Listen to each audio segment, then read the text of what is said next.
હિમાચલના મંડી DC office પછી શિમલામાં સ્થિત હિમાચલ સચિવાલયને બોમ્બથી ઉડાવી દેવાની ધમકી મળી છે. આ ધમકી મુખ્ય સચિવને ટપાલ દ્વારા આપવામાં આવી છે. આ પછી સચિવાલયમાં સુરક્ષા વધારી દેવામાં આવી છે. ગઈકાલે જ મંડી ડેપ્યુટી કમિશનરની ઓફિસને ઉડાવી દેવાની ધમકી આપવામાં આવી હતી, જે બાદ મંડી ડીસી ઓફિસ પર પણ ખાલી કરવી પડી, પરંતુ કંઈ મળ્યું નહીં. જો કે સાવચેતીના પગલા તરીકે બોમ્બ ડિસ્પોઝલ ટીમને ઘટના સ્થળે બોલાવવામાં આવી હતી. ટીમે રાત્રે સચિવાલયમાં તપાસ કરી, પરંતુ શોધ ટીમને કોઈ વિસ્ફોટક સામગ્રી મળી ન હતી. ત્યારે આ મામલે મુખ્ય સચિવ પ્રબોધ સક્સેનાએ જણાવ્યું હતું કે મુખ્ય સચિવના કાર્યાલયને બપોરે 1:30 વાગ્યે એક અનામી ઈમેલ દ્વારા બોમ્બથી ઉડાવી દેવાની ધમકી મળી. ત્યારબાદ સાવચેતી રાખવામાં આવી રહી છે.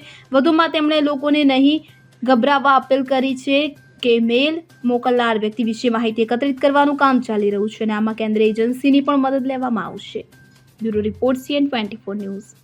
હવે જુઓ દેશ દુનિયાની તમામ ખબરો તમારી આંગળીના ટેરવે. ઉઠાવો મોબાઈલ અને Google Play Store પરથી ડાઉનલોડ કરો અમારી CN24 ન્યૂઝ મોબાઈલ એપ.